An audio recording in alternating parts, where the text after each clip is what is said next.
Mic test. You're echoing, Al. Mic test. Okay, that fixed Echoing. it. Thanks.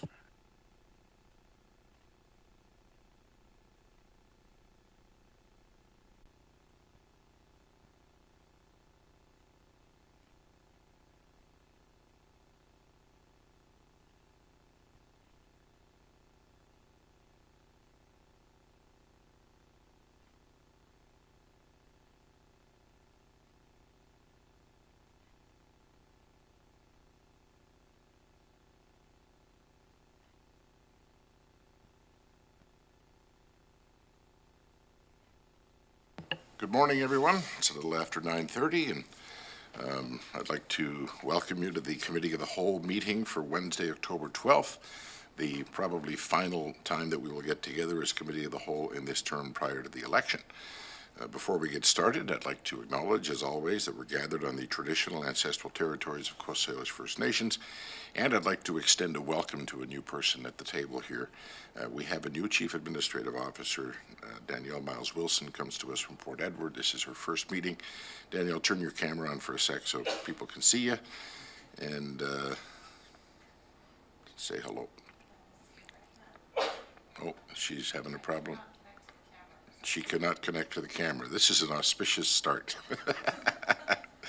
But turn your microphone on and just sort of say hello if you would. Yeah, right there. Hello. Thank you for the warm welcome. Glad to be here. And good to have you, and we look forward to a long and productive relationship with you here at the Regional District. With all of that, we have an agenda before us. Do we have any late items to add to the Committee of the Whole agenda today, either from staff or committee members? Mr. Chair, we're not aware of anything, no. Thank you, sir. With that, a motion to adopt the agenda as So moved. Circulated. Thank you, Director Morrison. Seconded by, thank you. All right, all in favor? And opposed? That carries. We'll move on to the next item on the agenda. Mr. Robbins. That's the adoptions of the minutes from the Committee of the Whole meeting of September 28th, 2022. Need a motion that the minutes of that meeting be adopted? Moved and seconded. Any errors or omissions? Seeing none, all in favor of the motion? And opposed? That carries. Mr. Robbins. We're not aware of any business arising from those minutes. The next item after that is public input period. We have no one in the queue via electronically. I don't know if anybody in the gallery here wishes to. We have somebody in the gallery participate? who wants to step up to the microphone. Ma'am, please come forward, identify yourself, and you have 3 minutes. Go ahead.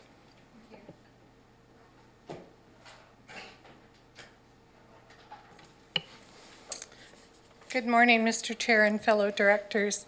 At the September 28th of 22 Committee of the Whole meeting, I spoke to the Satlam Fire Department not being considered for UBCM emergency grant application monies of the $72,449,000. North Oyster, Malahat, and Yubo were recipients of funding for structural protection units. On the Committee of the Whole agenda for today, under R3, UBCM FireSmart grant funding totaling some $650,000, the Malahat and North Oyster Fire Departments were identified as recipients of funding for structural protection units. Again, Satlam was not a recipient of grant funding. Mr. Chair, the communities of Satlam and part of Area F, who are serviced by the Satlam Fire Department, are greatly concerned about the risk of wildfire in our area. Understandably, our communities have been on edge since the Cowichan River fire broke out on Saturday afternoon. As a member of the Satlam community, which is identified as a high wildfire risk area, I want to advocate for the members of our fire department to make sure they have the necessary equipment, such as SPUs, available for use on our homes, farms, and businesses. Mr. Chair, I would also like to remind this committee at the April 20th, 22 ESC meeting, Director Nicholson was assured by staff that a fire service review for the Satlam Fire Department would happen very soon. And I asked in my letter that I sent to the board, has this review taken place and what was the outcome? I have since learned that that review has been deferred until after the new board is convened. It seems to this member of the Satlam community that when it comes to priorities of reviews, funding, and actions, our fire department seems to be less of a priority. Look how long it took just to get a building assessment done for the Satlam Fire Hall. Satlam has a wonderful dedicated crew of firefighters. Let's make sure we give them the building and equipment they need to do their job. Thank you. Thank you very much for that input. Could we have your name before you walk away from the mic, just for the record? Sorry, Susan Kaufman, Satlam. We knew that, but thank you. No other public input? Mr. Robbins. Thank you, Mr. Chair. We move to reports, and R1 is a report from the Environmental Services Division with regards to Drinking Water and Watershed Protection Program update for 2022. This is for your information, and I understand staff will be providing you with a bit of a presentation online. So there's a PowerPoint attached to this, Mr. Postings? Yes, Mr. Chair. First off, good morning, directors. So unfortunately, Ms. Miller is unavailable today, so Mr. Moore and Mr. Lawrence will provide the presentations, and they're with us today, and hopefully we can get the PowerPoint up and going. Our general I'll pass on. I'm just going to interrupt you. The general best practice here is for the board to turn off their cameras so that we increase the bandwidth for the PowerPoint, and it just works better for everybody. So turn your cameras off and hold your questions till the end of the presentation. Sir, the floor is yours. Go ahead.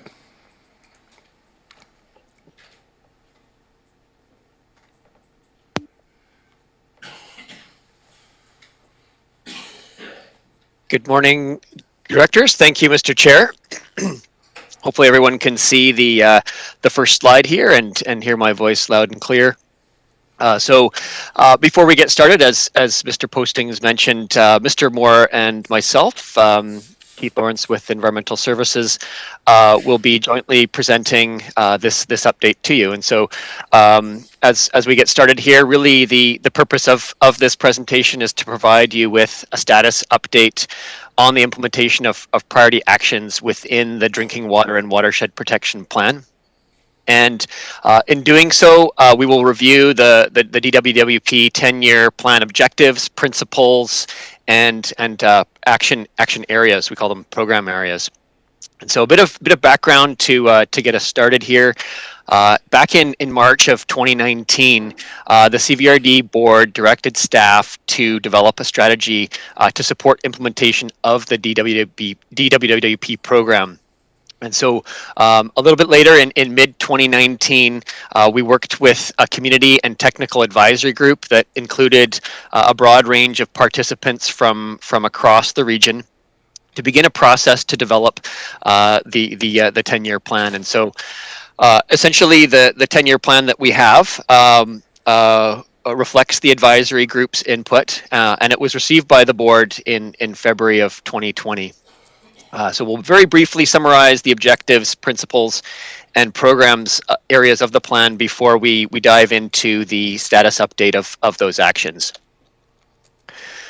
And so the plan has one goal, which is to have healthy watersheds and aquifers.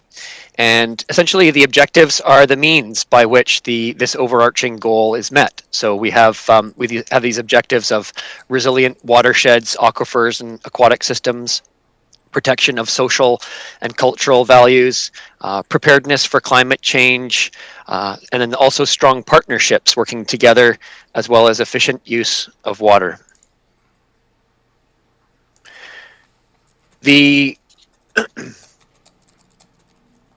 are 4 guiding principles included in the 10-year plan, and these guiding principles essentially help us to operationalize the plan. So this principle of partnership basis really refers to the responsibility for watershed stewardship and how that is shared across a sizable number of agencies within the region. So the number of companies and organizations with which the CVRD is just one of those entities. And so it's about working together towards shared goals so that we can share costs, information and tools, skills and expertise, and provide the input to each other throughout our respective planning processes.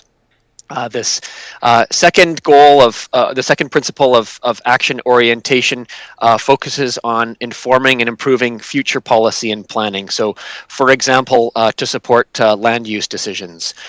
This third principle of adaptive management and continuous improvement reflects the need to stay in coordination with changing conditions. So, for example, climate change and being able to stay up to date with new information about projections and impacts that we will be able to develop and that may come forward. This fourth principle refers to performance standards, which are particularly important for the water science and information acquisition program areas, which we'll be talking about in a moment here throughout our update. And so when we talk about these program areas, it's these three, which are essentially a means for us to organize the actions that are within the plan. And so these program areas provide an organizational framework for the various actions and that are going to be implemented over the next 10 years. So this program area of learning as it relates to watershed science and information is about collecting existing and new information and analyzing to create knowledge and science. And so, for example, this references the work that we have been doing to understand surface water quality and hydrology in recent months and since the program was adopted. But further work very much ongoing, as Mr. Moore will talk about in a moment. The second program area about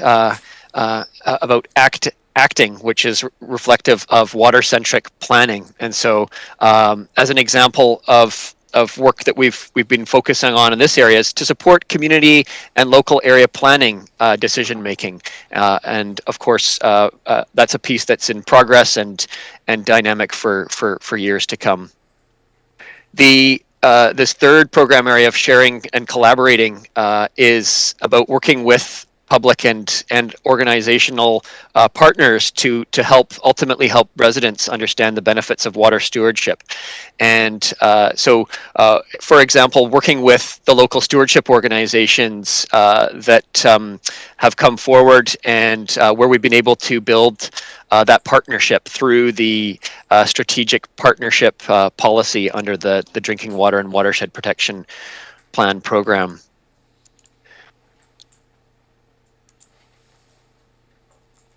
And so the program areas within the DWWP identify where we will be focusing our efforts over the coming 10 years, and in particularly over the shorter term, years 1 to 5. And across these three areas, the majority of the initial effort will be on data, information, and knowledge. And that was this prioritization that was approved by the board, but also informed by community consultation throughout the planning process.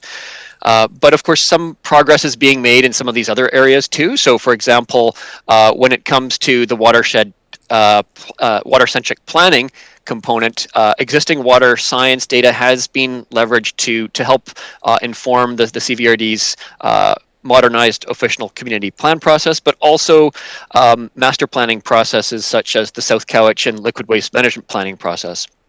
When it comes to the communication outreach, some materials have been developed. For example, some videos and watershed snapshots, but these materials are pending deployment until we have addressed the resource capacity constraints within this function, which is something that is an action to be achieved going forward. And so with that, that's a bit of background on the plan itself, the structure, and how it was developed.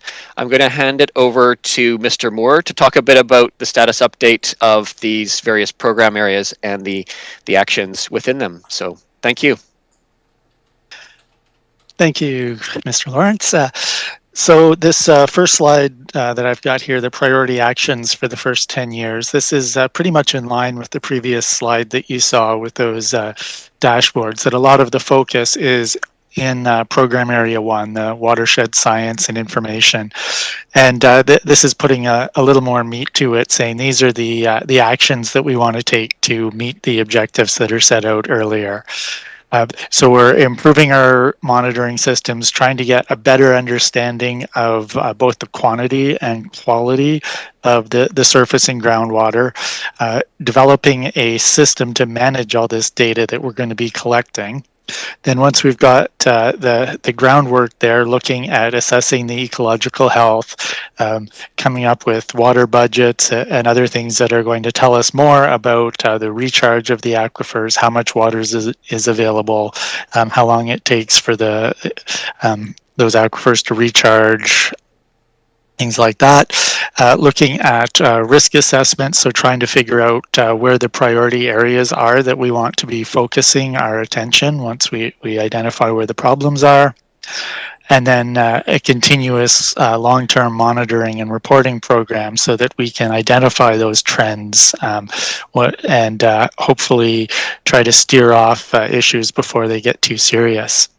The other program areas, the water-centric policy planning.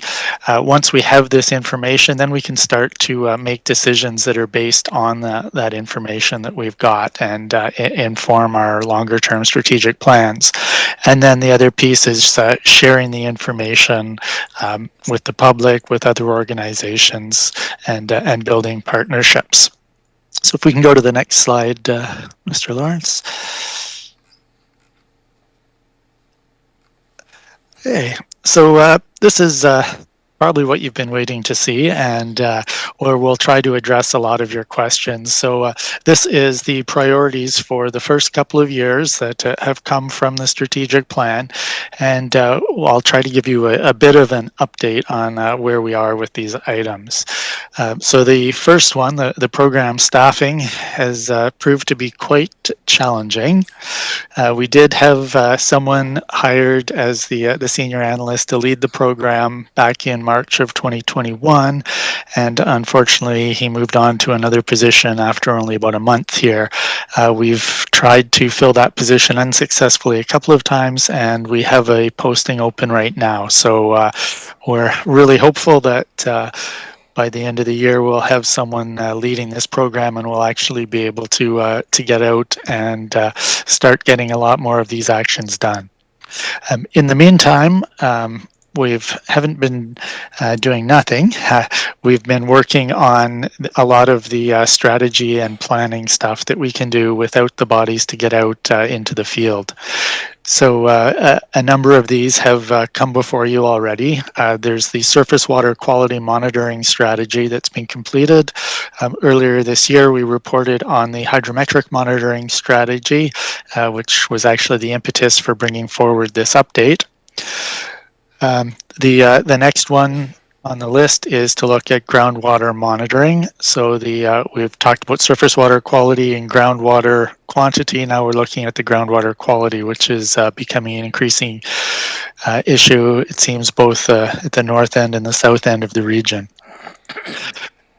Both these strategies involve collecting a tremendous amount of data, and it's coming from a lot of different sources. So a data management strategy is really key to being able to tie that together so that we can work with the data and so that it can be shared with other groups and organizations that want to be able to do some of the work with this as well. So we've been working with the province because a lot of the data is collected by provincial networks, and they have a data management system. We also have to work internally as we develop our records management capacity and our IT technology to build a really good system for holding on to all this data and making it available as necessary. Working with stewardship groups and other partners for field collection of data. We haven't started doing a lot of the field collection yet. We've been doing the planning. We have been working with some of our partners, including the Cowichan Watershed Board and the Shawnigan Research Group. And this is tending to take a contract for service model where we hire these groups that are sometimes have a tremendous amount of expertise and have the volunteers that are keen to get out into the field and help with some of the data collection. So supporting that and making sure that it meets all the standards that are required so that we have good quality data. Looking at refining information for high-risk watersheds and aquifers, we've taken a high-level look at this and have a general idea of where some of the biggest concerns are.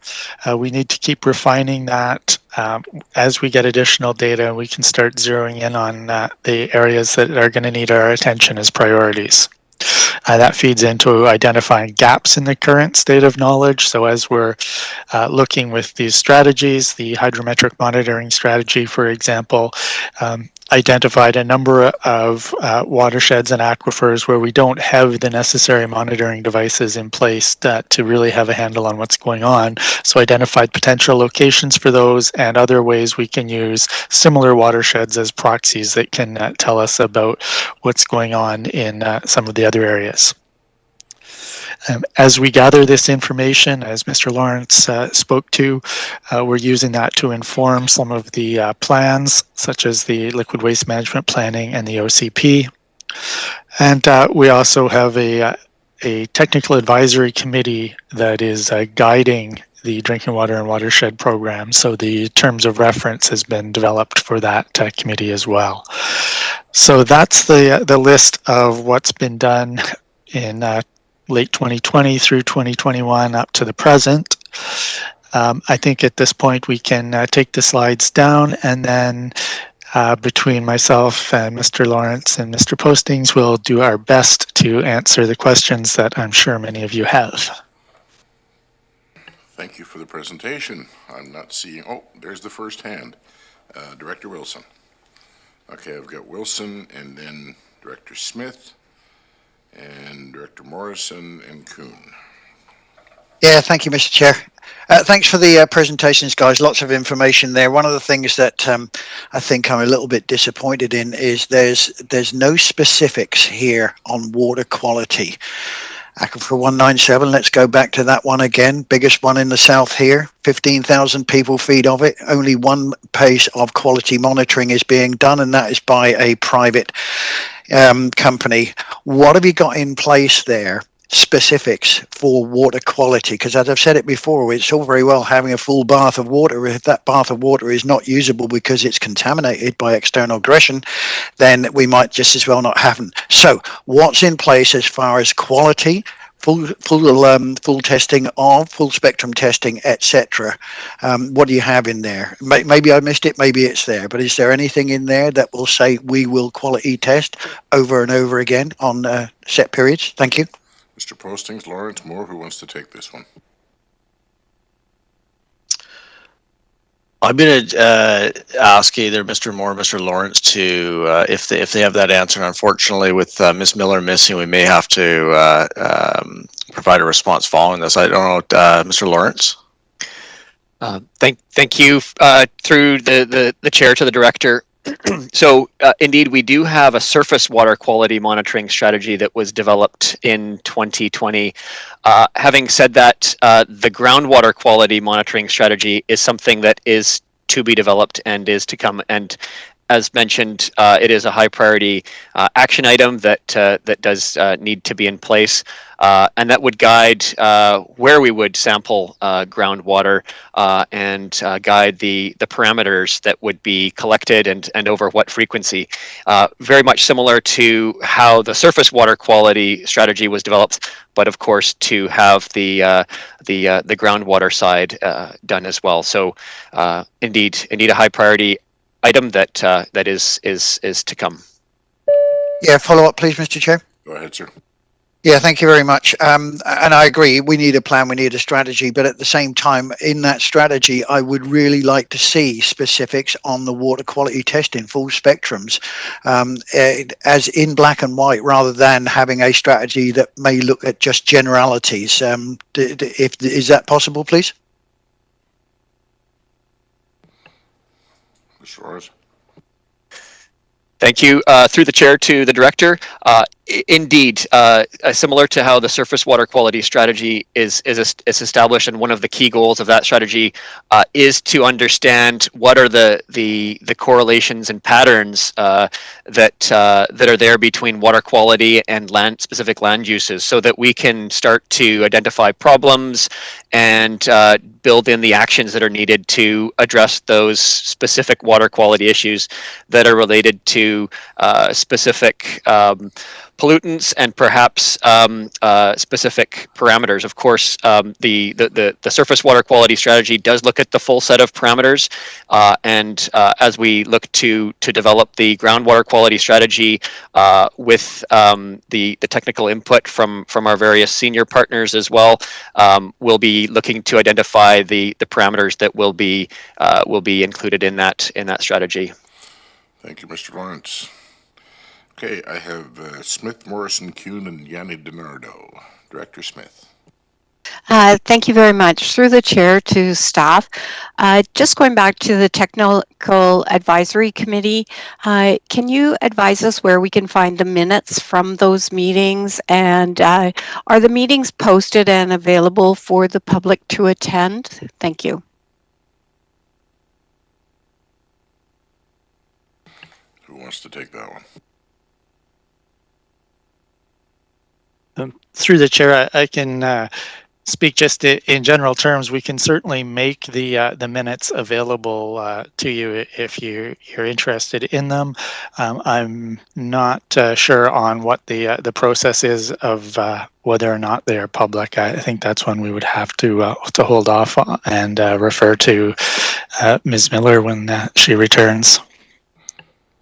Follow up, Director Smith? No. Yes, thank you very much. Thank you for the follow-up.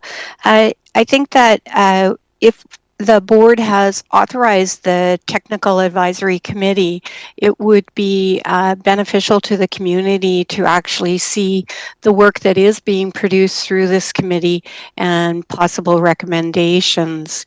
I'm not sure why it wouldn't be public information, so I think it's important that we be very transparent with this drinking water and watershed function. Thank you very much. Thank you, Director Smith.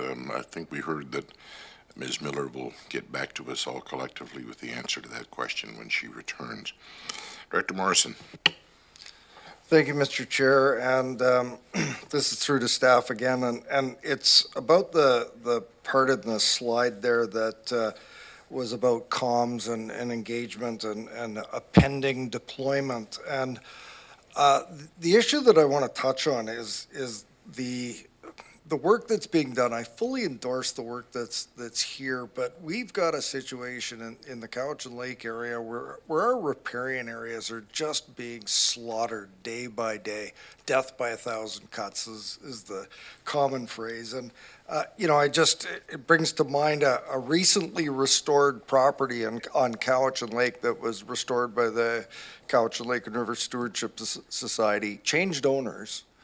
And in absolute horror, the neighbors saw when the machines came in and started tearing out the freshly restored waterfront right down to the water. And it's those types of things that are happening on a regular basis. So first question is, can we get going on the deployment of comms so that the community knows about the work that is being done by this division? And secondly to that, and I don't know if staff have been consulted, but this board has been interested in, or this committee has been interested in, the welcome to the Cowichan Valley letter that we had been using for people moving to the area, new owners. Has the division been consulted about input for that sort of letter? Because I can tell you the community is really interested in ensuring that people that come to our region that are stewards of these important riparian areas know that they can't be going out and altering and removing vegetation in riparian areas. And there seems to be a preponderance of new owners that are doing this. So any thoughts on those two questions? Through the chair to Director Morrison, Certainly it is a great question. Something that I know staff we've been having discussions in relation to how we can begin the communication education or expand it. I would say, and certainly our intent is with the staff person coming on that will provide that resource to be able to increase education and awareness across the region, and certainly and in relation to the existing bylaw that's in place, that's obviously one of the fundamental pieces. There is education and awareness and communications across the region. So it is a priority. It's something that we want to deliver across the region there. I think one of the I don't want to talk about capacity, but that's been definitely one of the challenges for this, and something that we see a light at the end of the horizon here. Once we get that staff person hired, that they're going to be able to get out and begin that process. In regards to the letter, I'd heard about that. I'll have to look into that. I had heard about that letter that had been sent around, but I don't have details relating to that. But I will look into that for sure. Right. I've got Director Kuhn, Yanni DiNardo, and I've added Director Marsh to the list. Director Kuhn.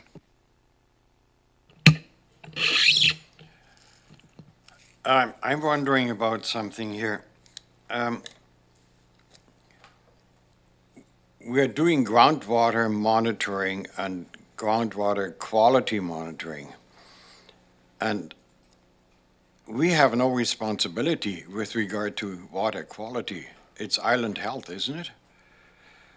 So what exactly are we doing there? Are we doing the dirty work for Island Health that they actually should be doing, and we're taking it on because we're just good local government and we like to take on tasks? That's one question I have. And the other question, with regard to licensing, we have no authority with regard to licensing. We can't revoke licenses. We can't grant licenses. That's Ministry of Forest. So there again, we are monitoring water. We're monitoring groundwater. And what are we going to do with the results? So now let's say a result comes back and it doesn't look very good. It doesn't give us any authority to do anything. All we can do now is we can report to the ministry and say, well, maybe there shouldn't be a license granted for this because the water isn't really all that clear. So again, we're doing nothing but dirty work for the ministries. And I have a real problem with that, because this should be, the money that flows into the ministries comes from the whole government. And by diverting work that actually should be done by the ministries, we're now dinging property owners on property taxes. That's a whole different ballgame, and I just don't agree with this whole undertaking.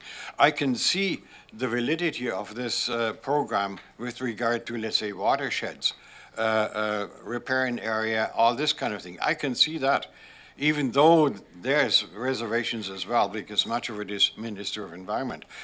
But with regard to water quality and aquifers, and is there enough water for, let's say, a subdivision?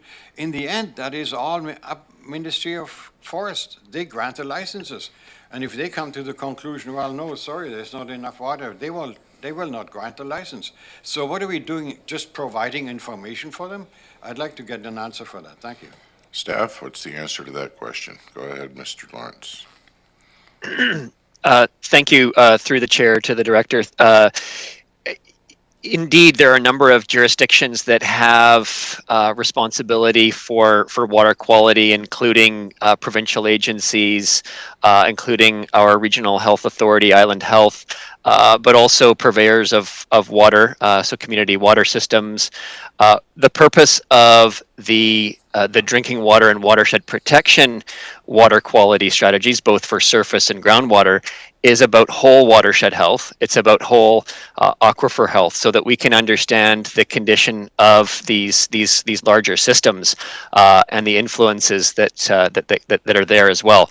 So not only understanding the conditions, but understanding what are the land land use patterns that we see in relation to those, which links back to our ability to then inform those key planning processes. As we mentioned, the community planning processes, master planning processes, but also development services processes. So that comes back to that purpose and that role that we have as local government.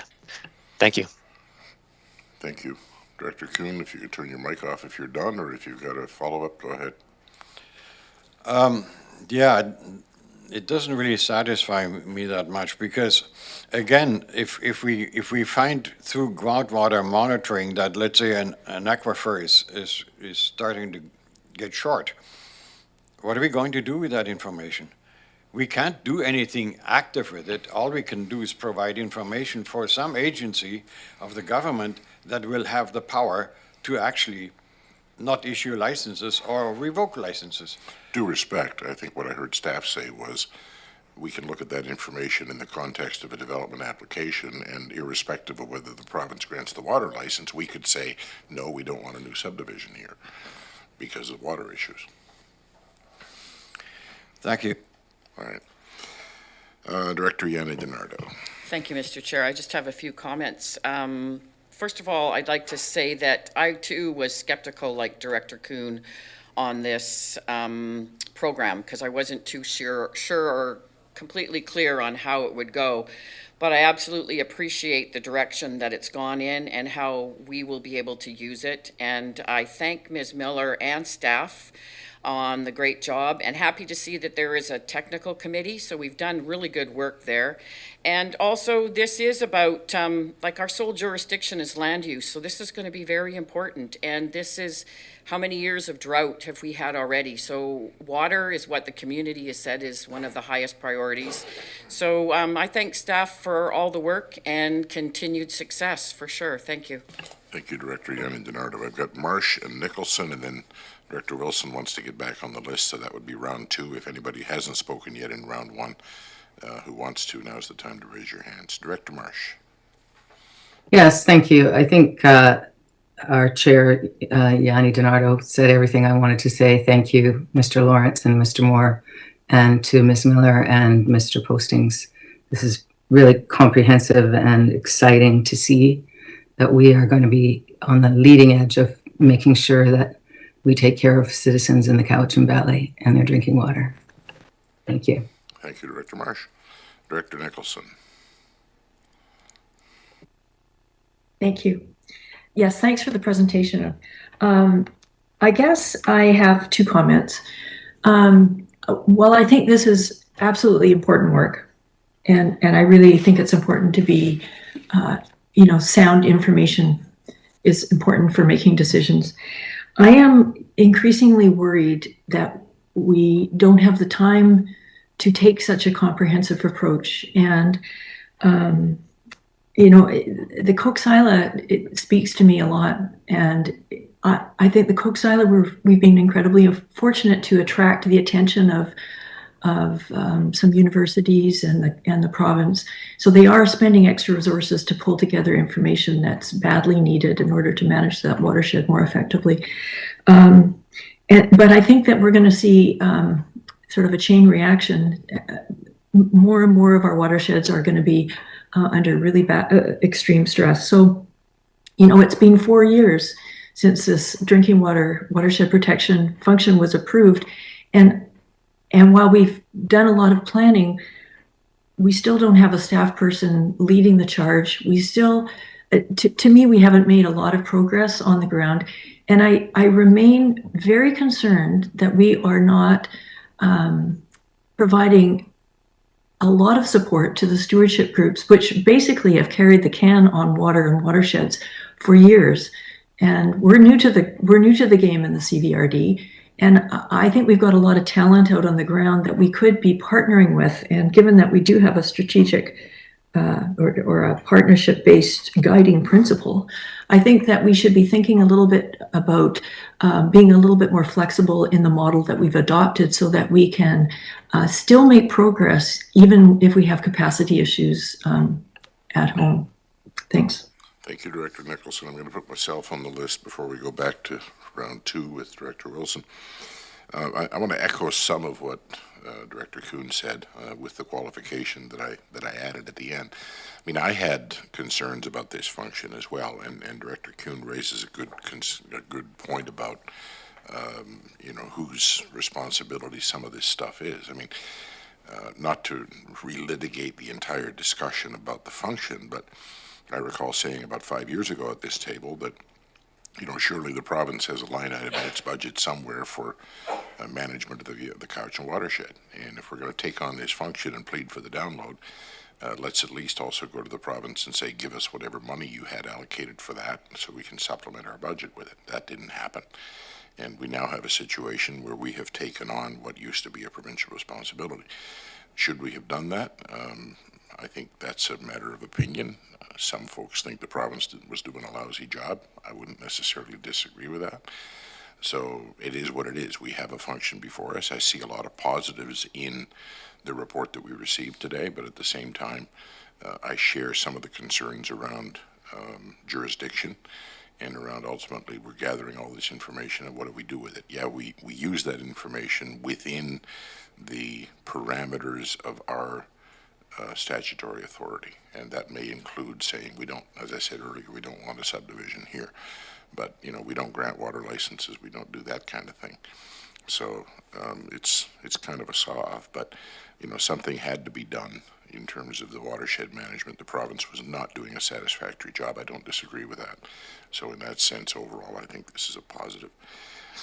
Second round, Director Wilson, maybe to close. I don't have any other hands up. Oh, I've got. I think Director Smith had her hand up as well. Go ahead, sir.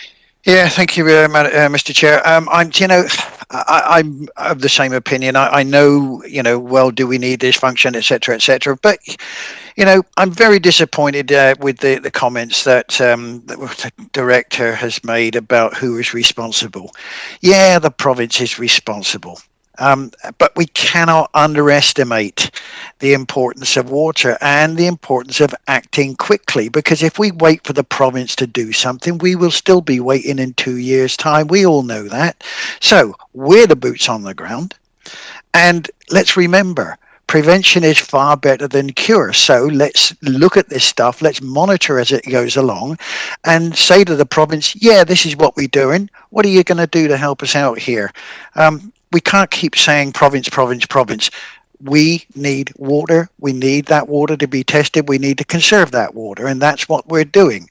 And I'm sorry if people think this is all on the shoulders of the province. It may be, but right now, as I've said before, we're the boots on the ground. We're responsible for looking after our own backyard. Thank you. Thank you, Director Wilson. Director Smith to close. Thank you very much. I'd just like to remind everybody that under electoral areas, subdivision approval is under the Ministry of Transportation and Infrastructure. It's not under the electoral area or the board. And yes, bylaw 4331 does indicate information of proof of water supply, community water supply, private water supply. But if the Ministry of Transportation and Infrastructure disregards that from the CVRD, they then put us in a very bad position. Thank you. Point well taken. Thank you. Anybody else on this one? This was for information, so no motion required. Mr. Robbins. Thank you, Mr. Chair. Moving on to report R2, which is a report from the Facilities and Transit Division with regards to Vancouver Island University License of Use Agreement for a Transit Shelter. The recommendation that it be recommended to the board on October 12, 2022, that the license of use for transit shelter agreement with Vancouver Island University, as described in the staff report to the October 12, 2022 committee, be approved. Somebody want to make that motion? It's moved and seconded. Any discussion? This one is one of those last-minute, time-sensitive things. It's coming back to the board this afternoon, assuming we pass it here. Seems pretty straightforward. Director Martman. Thank you. The only thing I may have missed it through the staff is what is the cost to the CVRD for the shelter portion? Is there a cost to the CVRD on this one, Mr. Wakeham? Yes, thank you, Mr. Chair, through to Director Martman. Yeah, the total cost is about $15,000. The shelter itself is about $24,500. We only pay 20% of that. So the cost of the shelter itself will be about $5,000. There is a larger than expected increase for the installation of the pad as well as the install costs. So the total cost of the CVRD is $15,000, which we had a supplemental additional budget item in the 2022 budget for more than that amount. Thank you. Follow-up, Director Martman, are you good? All right. Seeing no other hands, motion's on the table. I'm going to call the question. All in favor? And opposed? That carries. Thank you very much. Mr. Robin.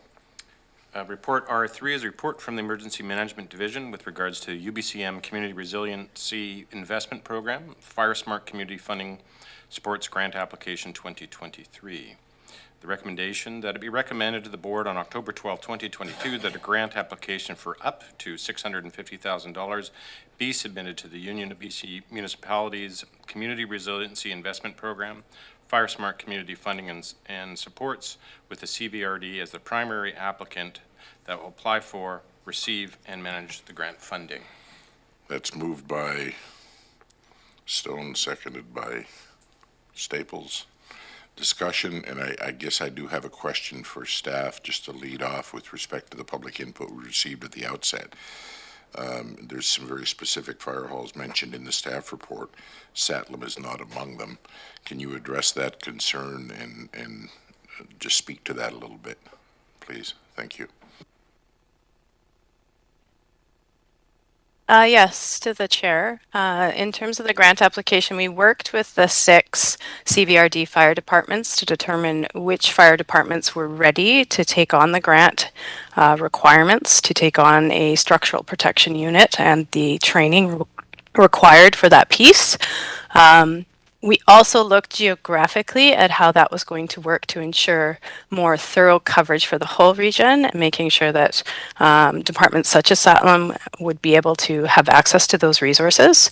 So Malahat in the far south, North Oyster in the far north, and then we have an existing SPU unit that's centrally located. So it is staged approximately 4 minutes from Satlam right now. So that was what was under consideration when we went forward with the grant, and that's why those 2 areas were selected. They were ready at the time, and geographically it made sense. When you say 4 minutes from Satlam, is it at Bings Creek? No, it's we have a staging area at Storage HQ up on Tanser. Ah, okay. Director Acton and Morrison, I saw some other hands flash up, but Director Smith and Yanni DiNardo. I'll start with Acton. Thank you so much. Obviously, this is a really important grant opportunity. A lot of communities are nervous about forest fires and it spreading. My question is, how do we include the improvement districts? Do they at least get communication on these opportunities that they're happening at the CVRD? And do they get, are obviously they're included in the Fire Smart portion, with support that way, and are they included in any of the training opportunities that come with the equipment? Staff. Through the chair to the director, this is something that we identified as a gap in the last couple of years of Fire Smart grants, and it's something that's addressed in this grant. So as part of the grant, we're putting forward to establish a regional committee, and so that regional committee would involve the improvement districts, because as we know, the improvement districts do not have the same access to Fire Smart funding as the local authorities do, and that's definitely a gap for them. Some of them are carrying out their own Fire Smart programs, but are doing it with very minimal funding. So the intent is to have that committee so that the whole group can get together and identify where those gaps are, where the funding can go, and share the workload. Director Morrison. Thank you, Mr. Chair, through the staff. So I'd like a little bit of clarification in that I think, I don't know whether the SPU, the Structure Protection Unit, has been seen and toured by all of the members of this board, but clearly those are very important items and part of the tools in our toolbox to be able to protect our communities. And noting, I understand the rationale for south, north, and we've got central. I guess what I'd like to know is, have we developed a plan? I've been beating the drum and hoping that we would be investing in more of these SPUs because they have such a dramatic impact when properly applied in the right conditions. So I see we've got north, south, central. Is there a plan for the western region? We've got a place to store the equipment. We've got multiple departments in the west that I think would probably be, receive the maximum benefit from having that equipment staged locally. So is there a general plan? And when you say structure protection equipment, is it the actual acquisition of one of those units that's fully self-contained with all the gear, like what we've witnessed or what we've been shown and what we've purchased in the past? Staff? Through the chair to the director. So I'll tackle the first question first. In terms of how are we planning it out? We really need that regional committee to help us plan that out as well. But definitely the West has been recognized as an area where we need to move next. For this particular grant, the fire departments in those areas were not ready to move forward. But I do hope that soon they will be.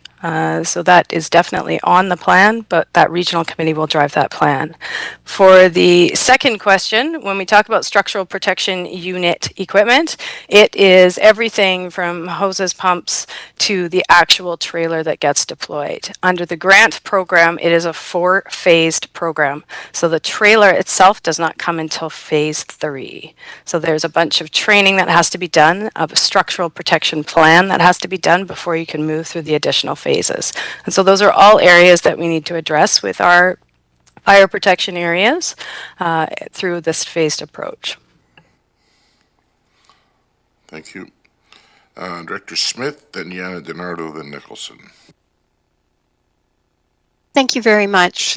Through the chair to staff, this is definitely an area where we're all getting more and more concerned as we see more fires, more drought, more extreme fire hazard times in our areas. Many of us have extremely large forested areas, and I know that with Area G wrapping around the town of Ladysmith, that's of great concern. I am pleased to hear that there is going to be an opportunity for the improvement district fire departments to be part of a committee.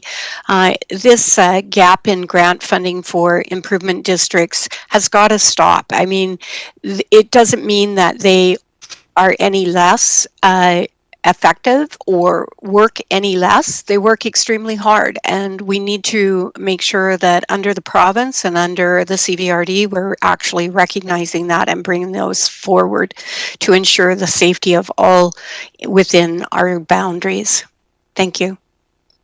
Thank you, Director Smith. Director Yana DiNardo. Thank you, Mr. Chair. Through you, I just wonder in staff reports, when it comes to grant funding and any type of grant funding, we all know that this is great. I have real challenges with grants. I think that funding should be fair and equitable without having to apply for these grants.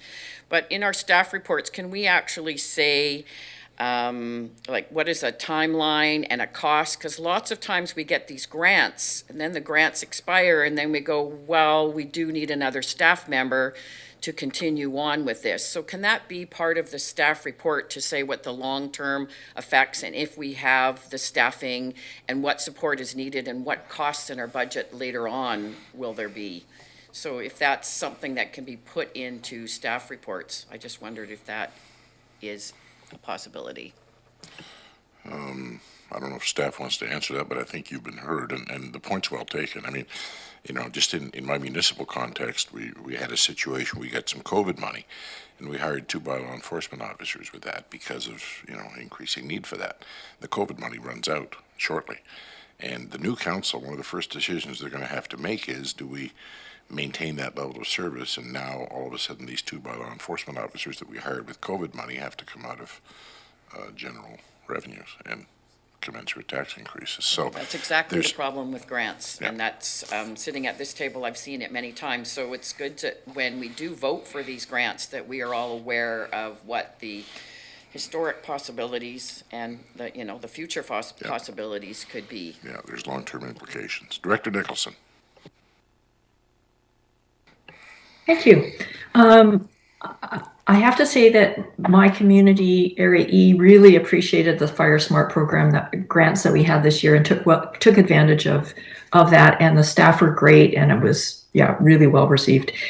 And I am fully in support of us trying to move to improve our coordination regionally with the improvement districts and all the fire departments. We all should be working together, because this is going to become a real drain on our finances. So the more we can do it efficiently and effectively, the better. I am curious, though, what is the Satlam Fire Hall? Is there a readiness issue with the Satlam Fire Hall? To staff. Yes.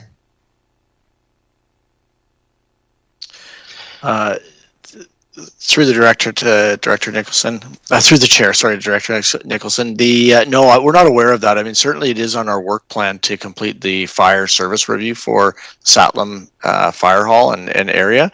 So that is something that is in the plans, but not aware of any readiness issues that I'm aware of. But it's certainly something I can look into.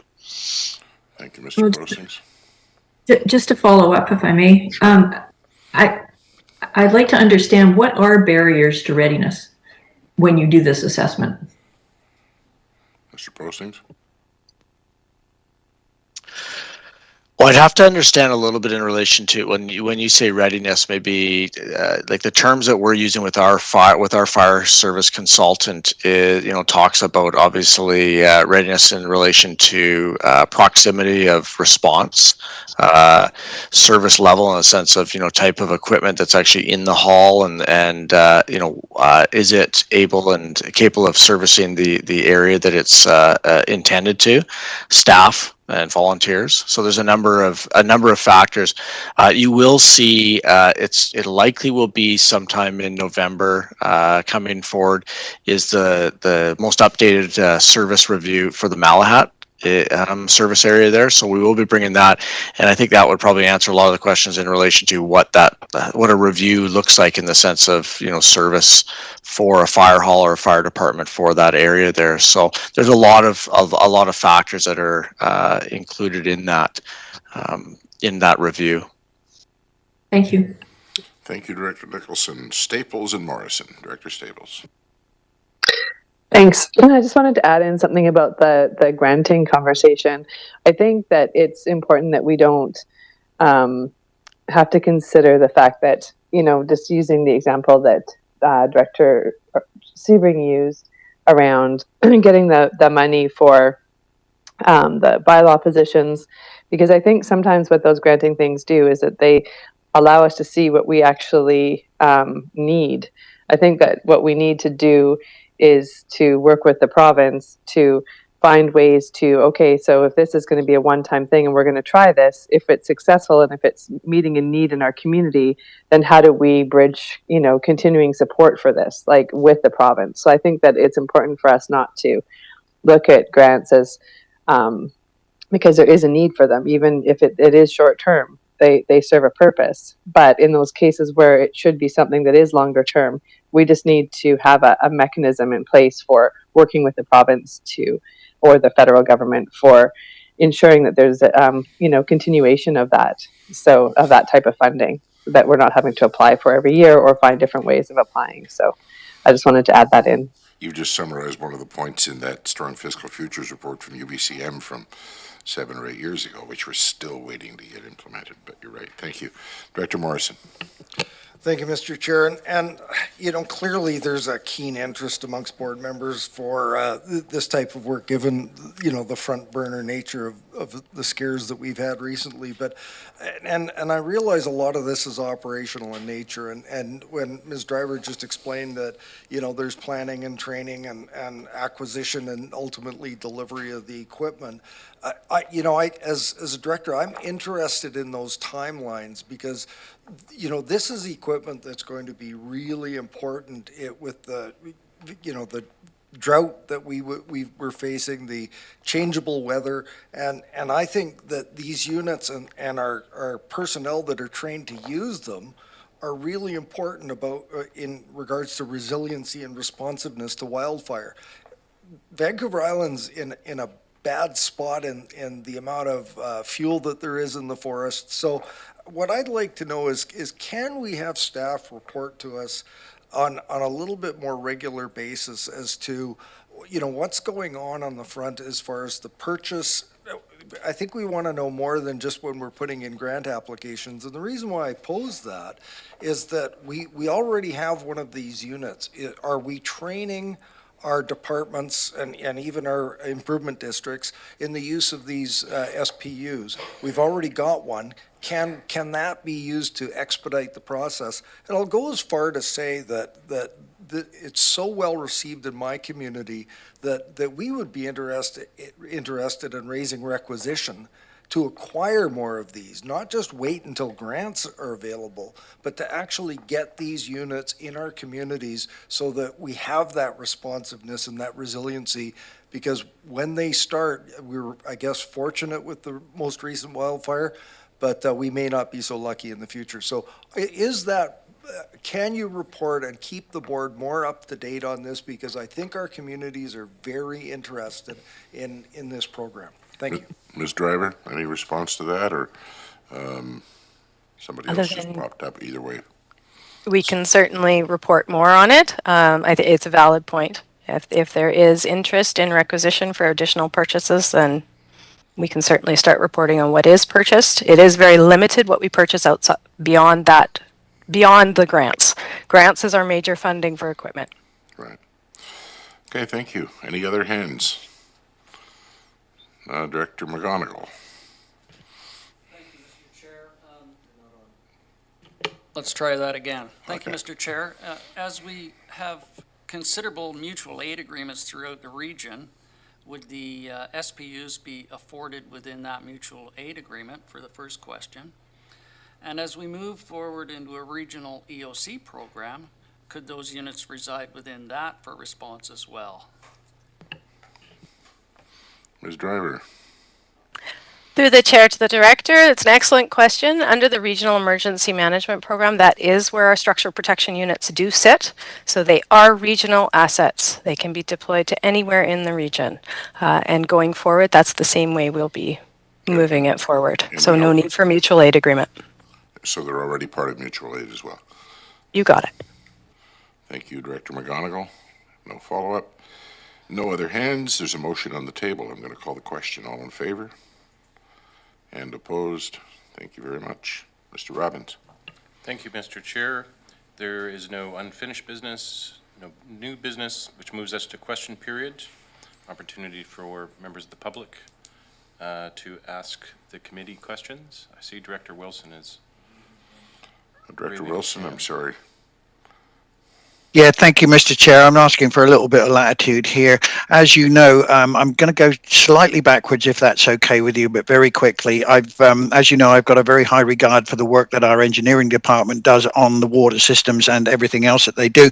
And I'm now aware that they actually have a program in place which tests full spectrum of a lot of the aquifers and test points around the area. So I'm wondering if the report or that we just had from the DWWP is actually working in conjunction with the engineering department, and if not, could they perhaps confer with that to bring that forward, please? Thank you. Well, since this was an information item with no motion, and I'm assuming you got the information you just cited during the course of the meeting, I think your question is totally appropriate. I'll let it stand, and I don't know if somebody from staff wants to respond to that, but yeah, okay.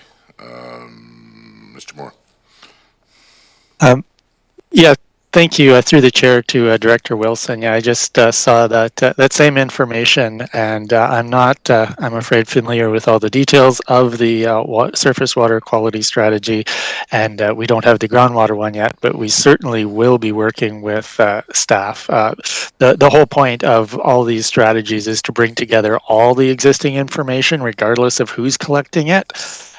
Whether that's the province or whether we're having to install our own devices to measure the quality. So certainly we will take advantage. We've already put some devices in a lot of our water system wells to measure the levels. So being able to measure the quality and take advantage of that is certainly something that makes perfect sense. Good stuff. Thank you very much, Mr. Chair. I just heard you say diplomatically, we all got to get out of our silos. Thank you, Mr. Moore. Appreciate that. Back to the agenda as it is. Do we have anybody that wants to speak to question period? Anybody virtually? No one virtually. All right, we do have somebody in the room. Come on forward and state your name and your question. Susan Kaufman, Salem. Imagine that. Hi, Susan. Hi, thank you, Mr. Chair. Very good conversation today on item R3. I guess my concern is to hear the talk around training. And is Salem or other fire departments currently trained in the centrally located SPUs? That's a question that I would defer to staff. Ms. Driver? We generally don't ask staff questions on the fly, but this one's a fairly simple one to answer, I would think. Is Salem trained up in the SPUs that we have? Ms. Diver's not on anymore, so I'm not sure the specifics of all the training in regards to each of the fire departments there, so wouldn't be able to answer the question specifically on each of the training requirements or what they've been completed. So I don't have that answer in front of me here, sorry. I shouldn't have deferred to staff, and I certainly don't know. Any other question? Yep. You could follow up with staff offline. Ms. Driver, I'm sure, can provide that information. Thank you. And the next question that I have is Mr. Postings, I believe, said that the fire service review was on their work plan. When staff told the committee in April that it would be very soon, it's, you know, how many months later, is there any indication when that fire service review will start and be finished? Thank you. Again, I'm not sure. I did hear that we were going to have a specific on the review from Malahat, and that was expected probably in the next month or so, which would sort of provide the parameters for some of the reviews in the other halls in terms of what's actually being looked at and studied. I can't give you the answer on when the full service review might be completed. Again, probably a good question for staff offline. Thank you very much. Thank you. Nobody else for question period, and we have no closed session. So I believe I can entertain my last motion to adjourn Committee of the Whole. But before we do that, Director Yanni DiNardo. Thank you, Mr. Chair. I just wanted to, since this is your last, I just wanted to, first of all, I just wanted to thank you for your last, last show here. And thank you very much and congratulate you on your next phase of your whatever you're going to be doing. And retiring. Retiring, okay. But I just wanted to, on behalf of the board and all of us here, thank you very much for your year of chairing of Committee of the Whole. Thank you so much. Thank you, Our Madam Chair. virtual applause and Thanks, everybody. regular applause. And with that, a motion to adjourn. Moved and seconded. All in favor? And opposed? That carries. We'll see you all for the board at 1:30.